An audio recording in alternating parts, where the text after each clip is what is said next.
The weather has been all over the place today.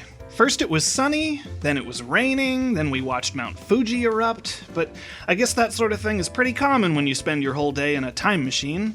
This is Vaguely Scientific.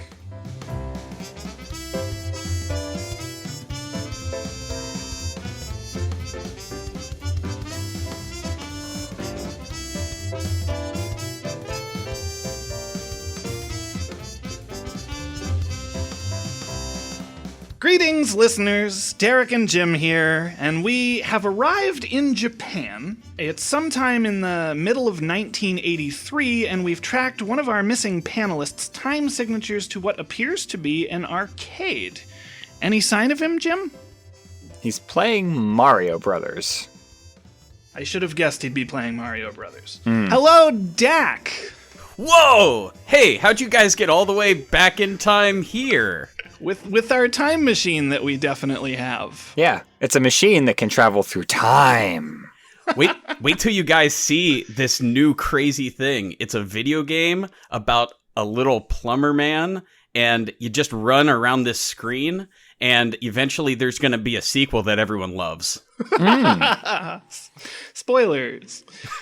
There are a lot of little pincher guys in the sewer. Yeah. Oh, well, yeah. They're plumbers. It's because they're plumbers. Yeah, plumbers frequently have to deal with crabs that like to try to pinch you. Yeah, of course. You got to hit them twice. Yeah. Yeah, it's good to be here. I love the past, which is oddly futuristically dystopian here in 80s Japan. Here in 80s Japan. Well, the reason that we have traveled back in time is so that we can record the show where we answer the most ridiculous audience-submitted questions in a manner that we like to call vaguely scientific. But before we do that, it's time once again for the fun science fact of the day. All right, let's do it. Metacanes are hurricanes that form over the Mediterranean Sea. They are more uncommon than tropical cyclones in other parts of the world and generally don't get very strong. They are often referred to as tropical-like, but this doesn't mean that they're not true tropical cyclones. They're just referred to that because the Mediterranean Sea is not in the tropics, even though the way that these metacanes actually work is the same as a hurricane or a typhoon or a cyclone. So when I first read this, I thought you were going to say that metacanes are hurricanes that tend to the sick and wounded hurricanes. Oh, see, I thought it was going to be a virtual cane that Mark Zuckerberg uses when he's older. Oh, that would be a metacane. Oh, right. Not a medicane. This is audio, Jim. Good phonetics, guys. Yeah, as soon as it left my mouth, I was like, oh, wait, it sounds the same. This is why Mark Zuckerberg will never hire us. That's fine. Anyway, that's a good scientific fact. You know, yeah. I like it. It has to do with weather, which we talked about. So good callback. We did. We did talk about the weather. That was a thing. That was not planned, but yeah. I like that synergy that we get sometimes. Well, speaking of synergy, let's move on to something irrelevant. Love it. Like our first question this week. Question 1 this week comes to us from Daniel. Is it better to biologically or mechanically augment ourselves? Oh. I feel like this is a matter of opinion a little bit. I suppose it could be, yeah. I mean, it also sort of depends on what you intend to do. Mm-hmm. So when we're talking augmentation, are we talking like internal body augmentation? We're not talking like an exoskeleton, right? It doesn't say. I feel like we could go either way. Because I'm immediately picturing like body, like internal body, like Akira versus Inspector Gadget. Okay. Yeah. Like, although is this grounded in reality or not? I don't know. I think that's somewhat, but, you know, share your thoughts. We'll be along for the ride. Yeah. Well, I mean, you know, I mean, you guys are already going to know my kind of knee-jerk answer. Obviously, I want to be a robot. I think I've wanted to be a robot since the day I was born a human. Yeah. So, I mean, but it really does. It depends on a lot of factors. Like if this was maybe, 1,000 years into the future, I'm going robot all the way. Plug me into the Matrix. If this is tomorrow, that's a tough call because we don't even have internet connected to our brain yet. Yeah. Oh, good point. Which is surprising, to be honest with you. But I don't know, maybe between 50 and 100 years from now, that's kind of a good springboard point. I feel like we might have some context of where we might be. I mean, certainly there's already quite a bit of, biologic augmentation in the forms of, various medicines and, things like that. Yeah. But that's not that exciting. Well, I was kind of trying to think, because I did want to bring that up at some point. I was kind of trying to think of what we think of science fiction, genetic alteration versus cyborg parts. And the way that I kind of thought the way that in real life altering genetic code works is it's not like this immediate transformation. Whereas if I had a prosthetic arm, that would be more immediate. But then I started thinking like vaccines kind of rewrite our genetic code. That's true. That's why I get such good 5G signal on my phone. Yeah. Oh, well, so I'm thinking of maybe like a practical example of this, but 100 years into the future. And my mind immediately goes to Master Chief and the Spartan program, because that was literally like a biologic augmentation program where what they were doing was taking the body and all the systems within the body, specifically the muscles, and pushing them to kind of their physical limits. And I remember watching a video on this where someone breaks down like the actual science behind it. And boy, that would have been great to watch right before this podcast. But I remember him talking about how, the procedure in the Halo universe is done, I think, like after adolescence, and it puts such a heavy strain on their body that they're out for like a year or something as their muscles essentially grow past the point where the, whatever is keeping all the muscly bits together, like it grows like beyond that. So it's got to actually, that's what other use case besides making yourself either stronger or less vulnerable really is there? Well, if you want to stay grounded in reality, that's kind of the crux of it for me, because at some point several episodes ago, we talked about the idea of giving human beings gills or something. Oh, right. Which like, if you could alter genetics and like cause some kind of like comic book style mutation, like that would be kind of neat. But like in a real world scenario, like you could make us more immune to disease. You could make us physically stronger or more resilient. But like, I don't know how.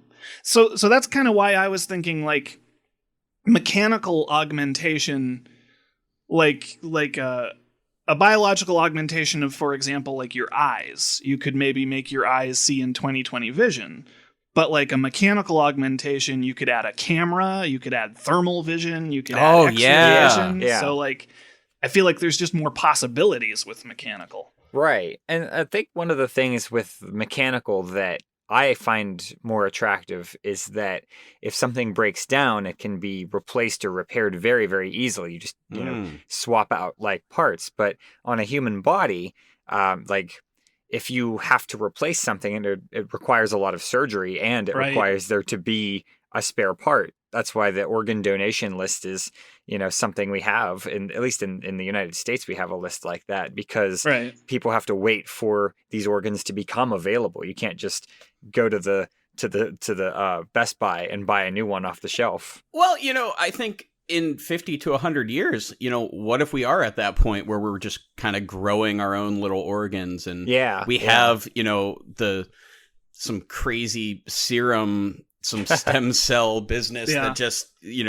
inject it and you're like, yeah, that scar's gone now. Cool. Right. I mean, we're looking at 3D printed organs and things like that. Right. How does that work? 3D printed organs? So at the moment, the way that it works is that they have they have like a scaffolding that they use to then print like cellular matter for like whatever organ that it's going to end up being, and then it like sort of grows into the shape of this scaffold, and then the scaffold I think dissolves, if I recall correctly. But in that same vein, though, really a lot of the machines that we use to do the same job as an organ are either very, very large or very, very heavy, like dialysis machines that do the same function as your kidney or things like that. I mean, you can't walk around like with a dialysis machine strapped to your back. It's you got to like go in for dialysis right now, at least. In the future, that could also change. But yeah, and because we used to have the iron lung, and respirators have gotten better since then. Mm-hmm. So technology will likely continue to decrease in size and portability. It almost seems like our end goal here is just immortality from both ends of the spectrum. Right? Yeah. Yeah. In that sense, I would say it might be better to look for a combination, like I guess a cyborg. You would have a combination of mechanical and biological parts, because things like the liver are notoriously difficult to sort of replicate. And you maybe have like a living alive liver, as you do. I think that a lot of the brain matter would probably stick around, but augmented with various computer components. See, that's really what I'm looking at here. Is I just want to be able to, watch Netflix with my eyes closed. Yeah. Yeah. Well, the question that I have, I guess, regarding cyborgs in particular, is that so mechanically, if you put in a replacement for one of your organs or something, I would argue that's kind of mechanical. But what if that organ is grown? Is that you being altered biologically? I'd say still? that's probably biologic. I even think in like the case of Jim's freaky 3D flesh printer, it's probably mostly biological. Yeah. But you know what? It's kind of the more I think about this, especially with sort of the a goal being immortality, the end game there might look really different depending on like if you only take one path. Like with biological augmentations, we're really just kind of looking at the life that we have now, enhanced so that we have a huge pain reduction and maybe we're a little stronger and we're all fit and, look like Hugh Jackman and live forever or whatever. Like Hugh Jackman. Exactly. But then, the mechanical augmentation, I think that there is obviously a component of keeping the human being alive. There's also certainly like the entertainment and the informational aspect, which I think is like a huge boon. Right. Like I would love to, just be able to play games in my head or something like that. Yeah. But I think that you still, I don't know if, like, I don't believe that any type of mechanical augmentation could actually replicate the brain. I feel like you would have to have some sort of biological component to that. Otherwise you are, the material is just going to physically break down. And so to me, the immortality end goal there is like uploading your consciousness. Right.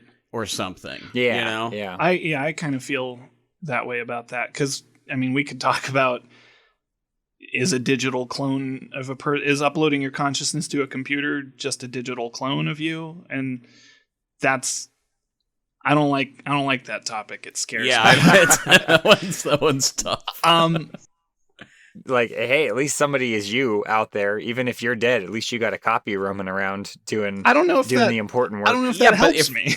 Yeah, I want to taste the ice cream. I want to. I don't. It is completely and altogether unhelpful. Well, Yes. the idea of being, because a lot of science fiction tropes kind of turn, if you augment yourself mechanically too much, eventually you lose your humanity and you become kind of like a brain in a jar, regardless of how much you have. But one of the things we're doing in real life with like prosthetics and stuff is we're trying to make them as close to actual body parts as we possibly can. So we want to ultimately be able to integrate it to the nervous system and stuff. And so if like technology were to be perfect, and I know this is a long time away, but could, like, if your brain was in a completely artificial body, but you could still taste and feel and smell and everything, like, that's sort of a form of immortality then. I mean, you could become Herbie the Love Bug. You could, you know, or my mother the car. Yeah. Not that one, maybe. I mean, but yeah, I mean, that goes back to Inspector Gadget, right? Like, he's like, that dude has just go Gadget whatever he wants, or yeah, that's true. You know, and I mean, I kind of like that approach, you know.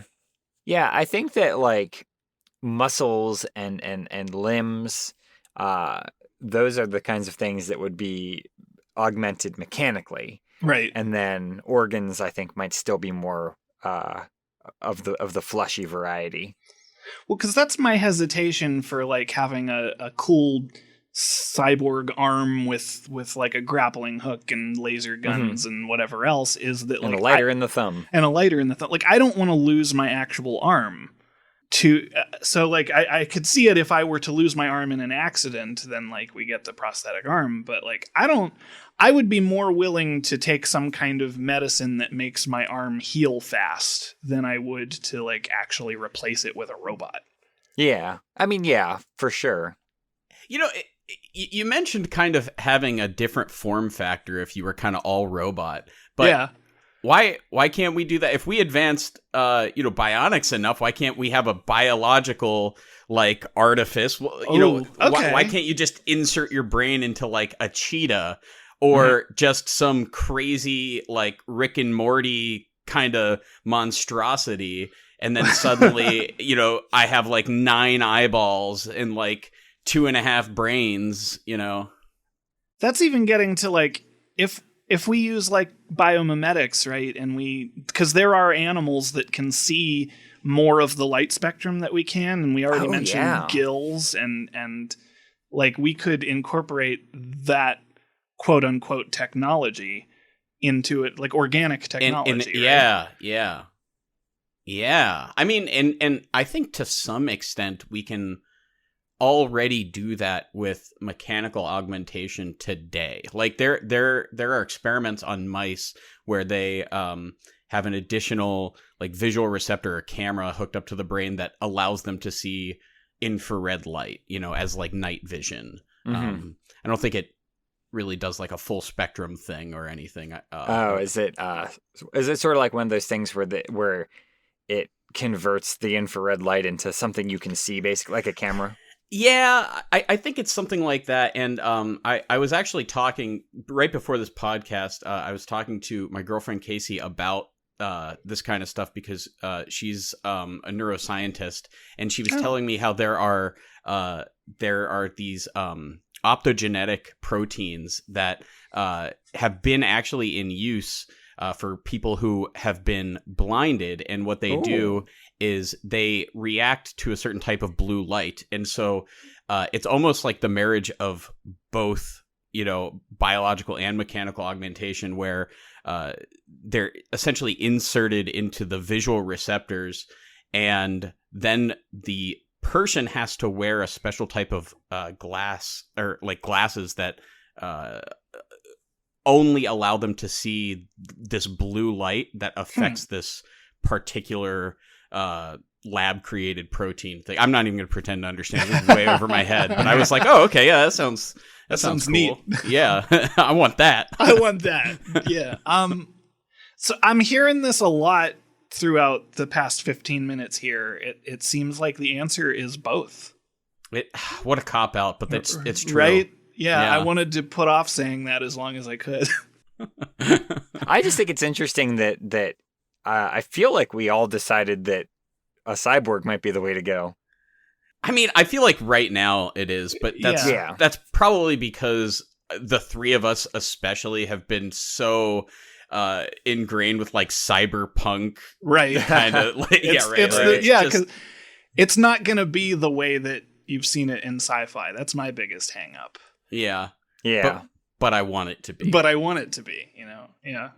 Like, how the heck do holograms work? I don't get it. That's the next episode. There you go. Yeah. I should title the episode that, and people would be like, why is it called that? They don't talk about holograms at all. They don't talk about holograms at all. Clickbait. Yeah, well, if they listen all the way to the 21-minute mark, there it is. Yeah, right? Yeah. Go, Gadget, next topic. Go, Gadget, next topic. Well, listeners, let us know, biological or cyborg, what's your preference? In the meantime, we're going to talk about our second question this week, which is, what are some alternative ways Link could have stopped the moon falling in Majora's Mask? Now, big disclaimer, I don't really know a whole lot about the lore of The Legend of Zelda, so would either of you like to provide us with a little bit of context for this? Yeah, sure. So in Majora's Mask, you play a character as Zelda, and so Link is basically trapped in this time loop in this land called Termina, and it's not exactly clear how he gets there, except kind of through the will of the Skull Kid. But during this time loop, it lasts 3 days, 72 hours, and at the very end of it, a moon crashes into the world of Termina. But it doesn't crash very fast. It's kind of looming there over the 72-hour period, very, very slowly getting closer and closer and closer. And the idea behind it is, Link kind of has to Groundhog's Day his way into getting rid of the moon. That's right? a good verb. Yeah. I'll spoil it. He does it. He's well, unless you don't. He accomplishes it his own way by essentially doing a series of very, very convoluted tasks, trading masks, upgrading weapons, defeating weird things, and then finally summoning his, 4 giant friends to literally hold up the moon, and then he goes inside of the moon, and it's apparently hollow, and he battles this thing and wins the game and gets a kiss from the princess or something. So not knowing how the game, I read a little bit about it. I guess the moon disintegrates at the end or something like that. I think it does. But so I just kind of assumed there was magic involved. Okay, but we can't just start there, can we? I mean, I'm starting with it as being a question, because I'll spoil that not knowing a lot about The Legend of Zelda, I did most of my research talking about the real life Earth's moon plummeting into the Earth. And I was like, none of this is applicable. So I wanted to make sure, I assume that there's magic. Well, it's interesting. I think that with the right context and adjusting the variables a bit, you can sort of eliminate magic from at least this scenario. I think the biggest piece that I have trouble getting over with is the velocity of the moon, because it really does. I was watching what's it called? Cutscenes, thank you. Anyway, I was watching cutscenes from the game earlier today, and it just it crawls. I mean, it is so slow, and I don't understand how that works unless, it is hollow and also filled with helium, and since the characters in Zelda don't talk, we would never know. We would never know. I think beyond that, you can, I think it's loosely grounded in some kind of video game logic. Right. The thing is, though, is that it's not that big, is it? Well, that's the thing. Yeah. And this is why I'm I'm so excited to hear Derek's take on this, because I think his is going to be so much more catastrophic than if I recall correctly, it's only the size of Termina Field, right? So I think you could just hit it with a nuclear bomb. Well, okay. I mean, if Interesting. you want me to jump into this, I spent a whole lot of time earlier today trying to calculate the exact size of the moon. Oh, in I'm Majora's excited Mask. about that, yeah. All right, so let's see. I'm just gonna jump in. So like the way that I decided to do it was I was scrubbing through a playthrough of cutscenes and everything, and I found stills in which I could kind of compare the scale Pixel of the math. objects in comparison to the moon.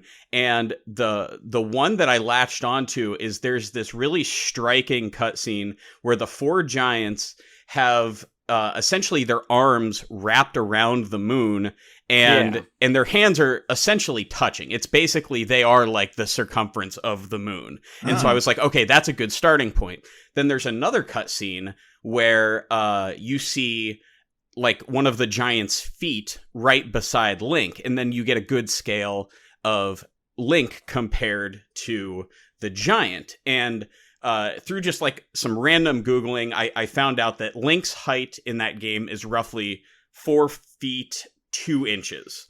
Okay. And then grabbing the assets from Majora's Mask, the giant and Link, throwing them in Photoshop. Basically from the center of the giant stretched out all the way to like his T-posed arm is roughly 21 links long. Oh, wow. Okay. Which is, I think it's 88.2 feet, which I then just rounded up to 90 feet from like the center of the giant to the tip of the arm. And so they've got a 180 foot wingspan. So with that, let's see if we had 4 giants, or wait, no, I'm sorry. It was a 90-foot wingspan, and we had 4 giants that were surrounding the moon. So you can roughly assume that the circumference of the moon is 360 feet, because it's basically 90 feet times 4. Mm-hmm. Okay. Yeah, that's right. It was like 11 and a half links or something, and then 21 links is like the full wingspan. So anyway, I like that the measurement is the amount of links. It reminds me of the smoot. Yeah. right. But so anyway, you've got these 4 giants. They're joining arms. Now, one of the problems with saying, oh, it's just a circumference of 360 feet is they're actually kind of holding up the moon as if it's like a basket. They're not quite at the center. It's about 30 or 40 degrees lower. Okay. So then I had to calculate that. And so essentially what we're taking now is just going to be a flat circle, and we're going to find the chord length, or basically the diameter at like, 140 degrees, as opposed to like 180 degrees straight across. So like at a 140 degree angle from the center. And that ends up being chord equals just 2r times sine angle over 2, which then you can just do, you can find the radius so we already know the chord, which is, what was it? It was like 360 feet was the circumference, which ends up being a diameter of 115 feet, somewhere around there. Okay, so we're all following along, right? So yeah. the diameter at the point in which the giants are holding the moon is roughly 115 feet, and that's about 40 degrees below the center. So then I'm trying to find the diameter of the actual moon. So to find the radius, it's just radius equals 115 over 2 sine 140 over 2, which ends up being 61.19. Double that for the diameter, and we're at 122 point something. I actually rounded 61 to 62. So we basically have a diameter of 124, which actually is not even that much different than 115. Yeah. But that's the size of the moon in the game, essentially. I'm doubling down on nuclear bomb. In fact, I'm more confident about it now than I was before. Yeah. Well, so here's the thing.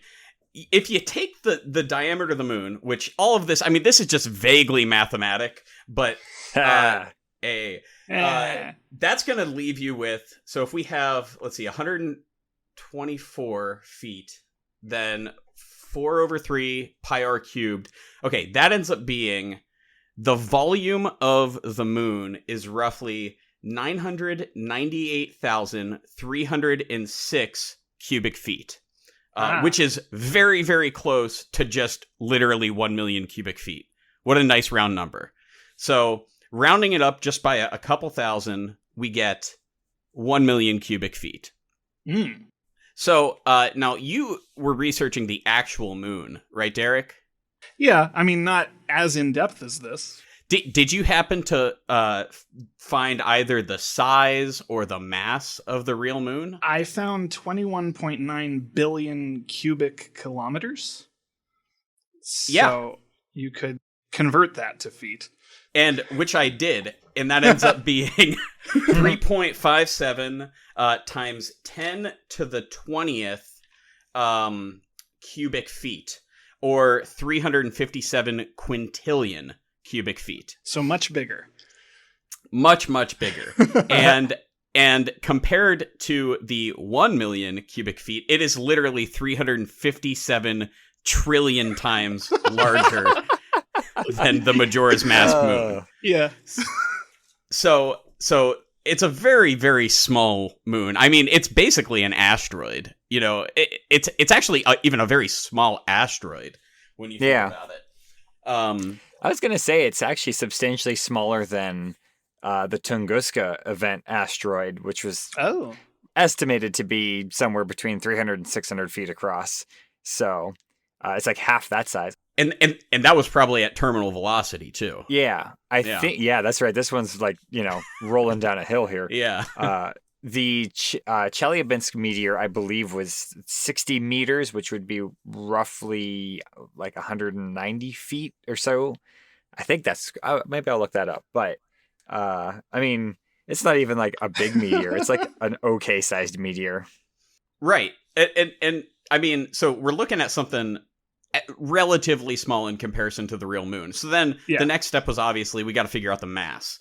The mass of the moon. Derek, did you get that one at all? I don't have that written down. That one was 8.1 times 10 to the 19th tons. And of course, we're using freedom units here. Oh, you know what? The Chelyabinsk meteor was about like 20 yards across. So it's a little smaller, not by much. That broke some windows. I mean, there you go, right? So we're looking at minor damage. But the moon being that mass, if we take the same mass and apply it to the Majora's Mask moon, that ends up being 226,891 tons, which does admittedly sound like a lot. I was like, gosh, I can't even lift 1 ton. So that's like 200,000 times more. That's quitter's talk. Yeah. So then I started, trying to find out, okay, well, what's a good comparison point? And the first thing I Googled ended up being remarkably close, which is the average skyscraper. Now, keep in mind, Majora's Mask moon, 226,000 tons. The average skyscraper is 222,500 tons. So we're looking at essentially roughly one skyscraper in terms of weight. And because it's not really even falling that fast, you can almost assume that, Majora's moon crashing into Termina is essentially like leveling a skyscraper. Yeah. But I mean, so it really is like the equivalent of like a skyscraper just kind of falling over. Yeah, and it's moving slowly enough that I would almost say it's like going to release about the same amount of energy as just an implosion. Well, that's not even considering the fact that it's also hollow, apparently, because you fight the final battle inside of it. That is like leveling a small like 3-story apartment building, you know? Yeah. So what was the question? What could Link have done differently? What are alternative ways? Yeah. Yeah. You know what I think he could have done? Nothing. Nothing. He could have I think he could have taken a nap and everything would have been A-okay. There would have been some businesses that are, you know, a little bit need some repair, but really I think he was wasting his time the whole time. Yeah. He got a lot of credit for... If everyone in town had just like gone out for a week and come back and just rebuilt everything that was smashed, because like it's gonna break things by falling on it for 3 but days. It's not like long weekend. Yeah, a long weekend. You come back, insurance adjusters show up. They say, okay, you know, this is a natural disaster, so we're gonna pay you out X amount of money. That would have been it. That's a lot of hassle just to stop a moon. You know, he had to go all around the country, turn into different things, fight a guy with tentacles. He just wanted a lot of... he wanted to take credit. He wanted the glory for it. Yeah. What if you used a second larger moon going in the opposite direction? Well, so what I kind of learned, if the actual moon were plummeting to Earth, is Termina a planet? It's just a city, right? It's like not entirely clear. I think it is a planet, but then they also refer to it as like Termina Field, which is the whole area or something. Oh, okay. Well, maybe it's sort of like a country, like Hyrule. I mean, here's like, if you want a spoiler, none of it exists. Whoa. It's all in a dream, but we'll get to that. We'll get to that. There's more. Well, so the first thing I looked at when I did my misguided research about actual, you know, astronomy, was if the moon was plummeting to Earth, could we actually do anything about it? And that largely depends on the way in which the moon is plummeting to Earth. Like, how do we know it's happening? How long has it been doing it? What is causing it? But assuming that it is on a collision course to Earth, it really looks like there's basically nothing we could actually do to stop it. And then that led me to kind of the revelation that we're not actually going to be alive when the moon collides with Earth. Because estimations show that if the moon were about half as far away from the Earth, there would be enough earthquakes, tidal activity, and volcanic activity that it would basically wipe everything that is alive off of the Earth at that point. So that's kind of what I learned there. And that makes sense. So that's just all gravity, and so by the time the moon actually collides with Earth, it's just two big rocks hitting each other. Mm-hmm. So what you're saying is that under real life circumstances, Link doesn't even get the shot. Nope. Like he's just done. Yeah. Like Link is going out and trying to like get these giants to wake up, and then just the world cracks open and we're all dead. Tidal wave hits him and he's like, wait, I don't have the little flipper things that let me breathe. Oh well. But Jim, you've mentioned a couple times now blowing up the moon with a nuclear bomb. Yeah, the 120-foot moon. I think you could do that. Did you happen to know about Project A119? Oh, I don't, but I'm excited because they don't name projects that unless they're really good. This was in 1959 during the space race, and Sputnik happened, right? So the Soviet Union beat the United States to space. Oh my God. And there were some people in the United States government who legitimately thought the best way to one-up them is to shoot a nuclear bomb at the moon, because it would have created an explosion visible from Earth, and it was suggested as a show of dominance. The reason they decided not to do that was, quote unquote, the risks outweighed any potential reward. Ah, yes. Any potential reward of which there was there was none. Yeah. I mean, you get a nice little fireworks show, I guess. Yeah. You get the satisfaction of a job well done. Yeah. So later they just decided to send some people up there and televise it. Wow, man. Well, so we're talking about destroying the moon and whether or not it has like physical implications. But the thing about Majora's Mask is there are a lot of elements that I think Link could take advantage of that really have nothing to do with the physicality of the moon at all. I mean, for example, he's actively time traveling, right? And there's all of these like weird aspects of time travel that he is able to exploit. And then even beyond that, the whole thing, like from the get-go, and I think that this was something that was like confirmed in that Legend of Zelda Hyrule Historia book that Nintendo released a few years back, is basically the entire game takes place in like a dream world that the Skull Kid created and then sucked Link into. Huh. Mm-hmm. And so, well, when I heard that, I mean, my first impression was, obviously you just, got to take out Skull Kid and then you're done, right? Like it's the solution to all of Nintendo's problems, which is give the main character a gun, And then he wins. Yeah, like you could if he just takes out Skull Kid, then he wakes up, nothing blows up, it never happened. That's why I like Metroid so much. I think the more interesting angle is the time travel angle, because when I was kind of researching a little bit of Majora's Mask, it's been a while since I played it, but one of the weird aspects of the time travel element is that you keep some items when you travel back to the beginning, and then you lose others. And they never really explain like why, is like the fundamental reason why some of them, like the masks that you collect, you keep them all. Certain like weapons and upgrades, you have them throughout the whole, like you can keep your jars, but you can't keep the contents within the jars. It's really peculiar.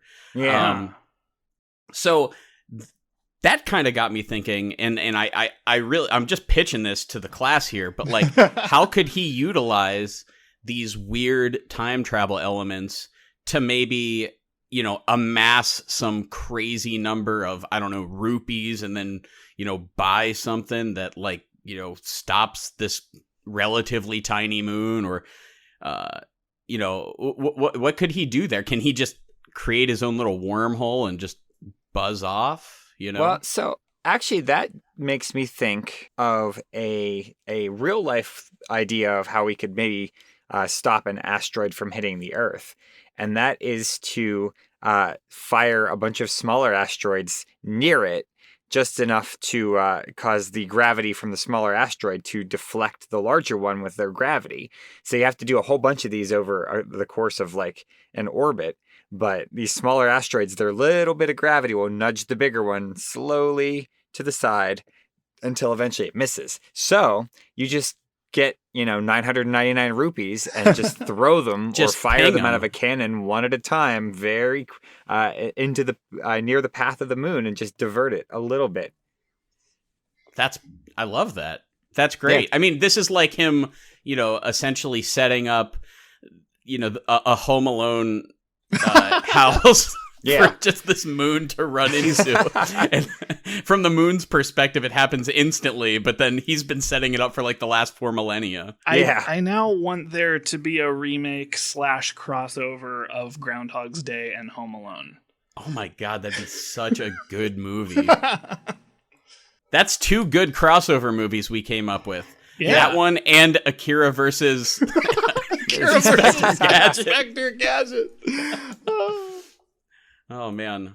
I don't know. Any other like wild ideas on how to get rid of the moon? I think blowing it up with a nuclear weapon is about the best one I thought of. It's certainly the most American answer. Been there. I mean, the weird thing is it's just so small and slow. I feel like it kind of throws all the classic how to get rid of asteroid tropes out of the window, I want to know how similar to, because it's hollow, like, could it just function like a giant beach ball at like a concert, and just everybody hits it up and then it floats back, and then it's somebody else's problem a little later when it starts falling again? Well, that's almost kind of how the game ends. Like, it's just four guys who just kind of catch this ball. So I guess if you wanted to sort of combine the time travel elements, since he goes back in time with all of the masks, he could just go back in time multiple times with the Giant's mask and then hand it out to a bunch of friends. Everybody becomes Giant. Suddenly you're playing, extreme beach volleyball with the Majora's Mask moon in Termina. No, did you say that this was like a dream that he's sucked into? Yeah, so the kind of main antagonist is this kid named Skull Kid. Really original. And in the very beginning of the game, this little trickster kind of just sucks you into what it turns out to be is a dreamscape that he sort of creates based off of like his own memories, which is why there are so many things, like so many similarities and, frankly, reused assets from Ocarina of Time, but, not the same exact people or, implications to that story. So. Okay.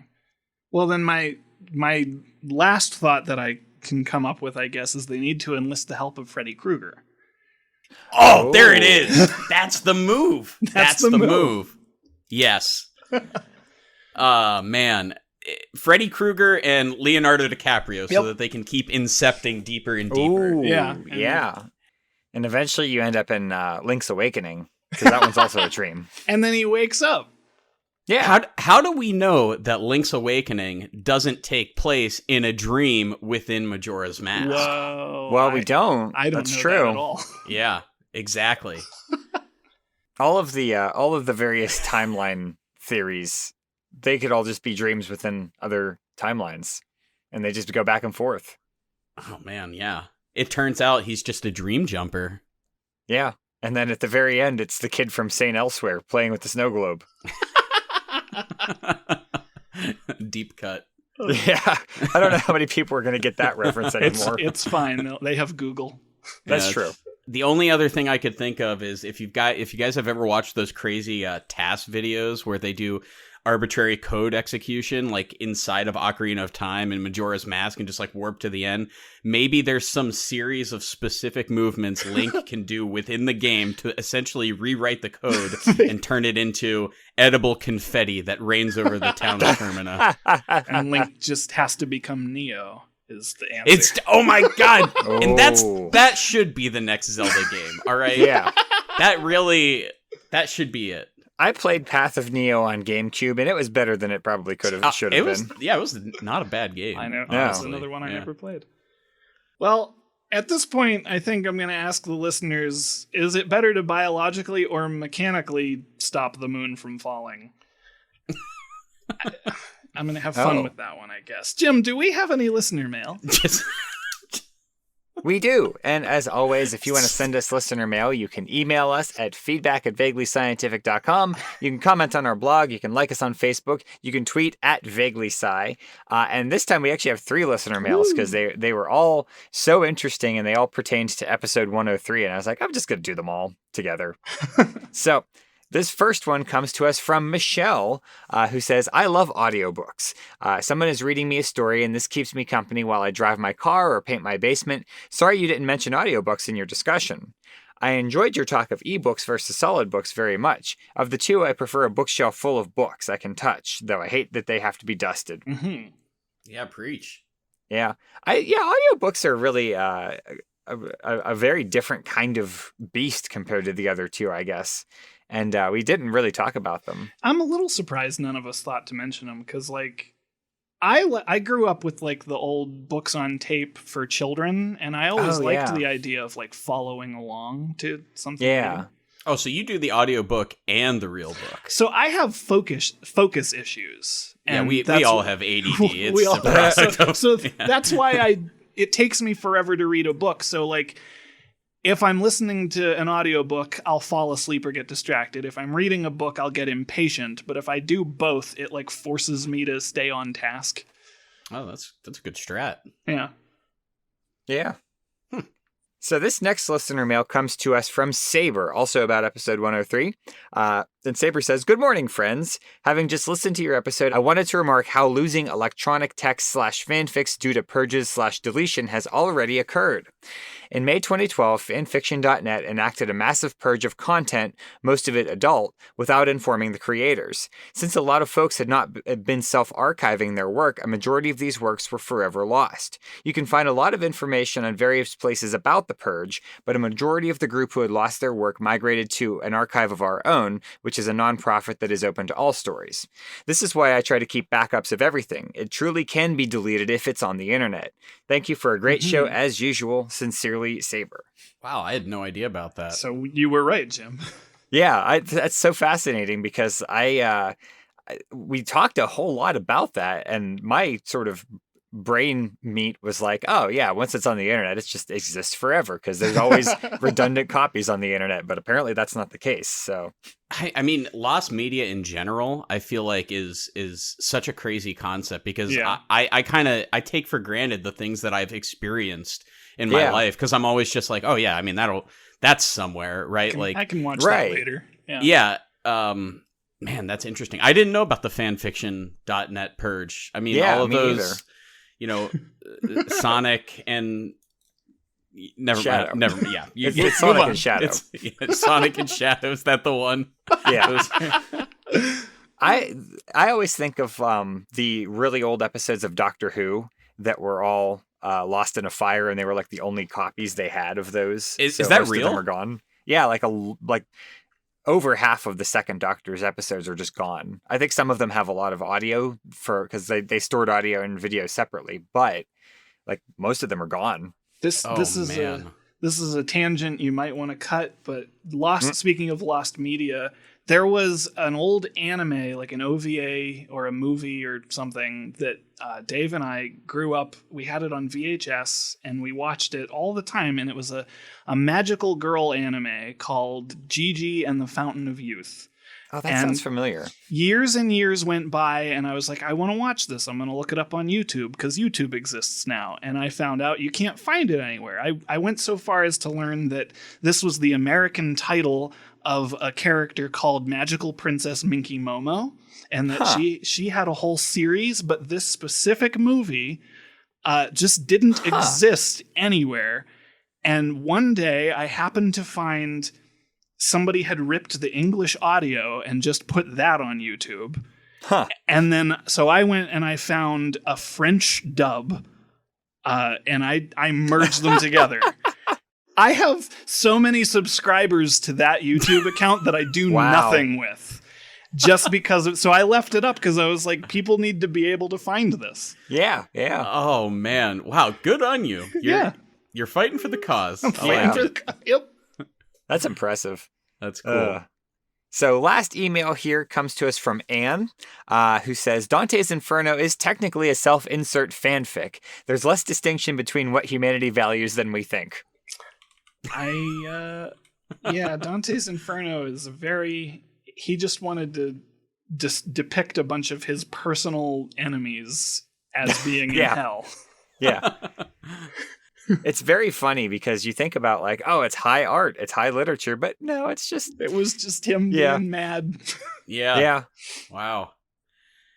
It is. Yeah, it is basically. I never really thought of that. So I guess the important lessons that we can take away from this are audiobooks are pretty rad. Yeah. Things do get deleted off the internet, so always have a backup. And fanfics are legitimate fiction if they're good enough. Fanfics are legitimate. We are the arbiters of what is legitimate literature. But not if it's been deleted off of fanfiction.net. Then it doesn't exist anymore. Yeah, maybe they did the world a favor. Who knows? I don't know if you've listened to that episode, but we determined that the actual longest piece of literature in the English language is a Loud House fanfic. It's significantly longer than War and Peace. Yeah, it's significantly longer than War and Peace, the Lord of the Rings trilogy, and the Bible put together. That's like maybe a quarter of its length. Wow. It's the size of one real life moon in comparison to a... Yeah. Well, thank you all very much for those emails. And if you have a question that needs to be answered in a vaguely scientific manner, please email us at questions@vaguelyscientific.com. If you want to get our episodes the minute that they're released, you can subscribe to our podcast on Apple Podcasts, Google Play, and all the other cool places that podcasts hang out. And subscribing and leaving feedback really helps us out, and so does telling your friends. Yeah, and tell your friends to send us more emails and questions. Yeah. Oh, yeah. Our vaguely musical intro is composed by Anthony Pizzelli, and don't forget to check out our merch store over at vaguelyscientific.threadless.com. It's gonna be the holidays pretty soon. What? Who wouldn't want to have a mug of hot cocoa in their favorite vaguely scientific mug? Frogs are goodly designed. They are. It's true. Goodly shaped. Yeah. Goodly shaped. I want one for Christmas, guys. All right, we'll get yourself one for Christmas. Will do. What was that URL one more time? It's vaguelyscientific.threadless.com. Woo! I'm heading there now. Oh, so thank you to Dak for being our guest this week. Oh, thanks for having me on again. These Yeah. are some good topics. I enjoyed it a whole This lot. was Thanks. a lot of fun. So for Vaguely Scientific, I am Derek, I'm Jim. I'm Dak. and your princess is in another castle. Toodaloo, everyone.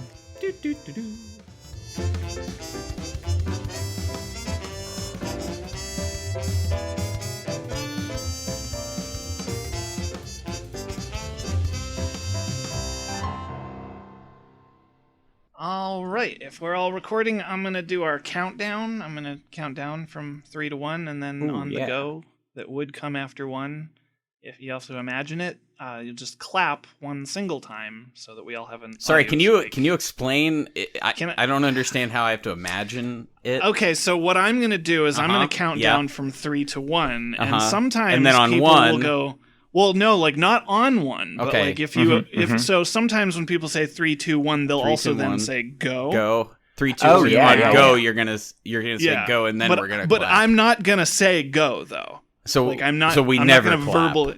Well, no, you have to just imagine that I'm gonna say the go, and clap when you think I would. Done. Gotcha. Stupid. Okay, are you ready? Yeah.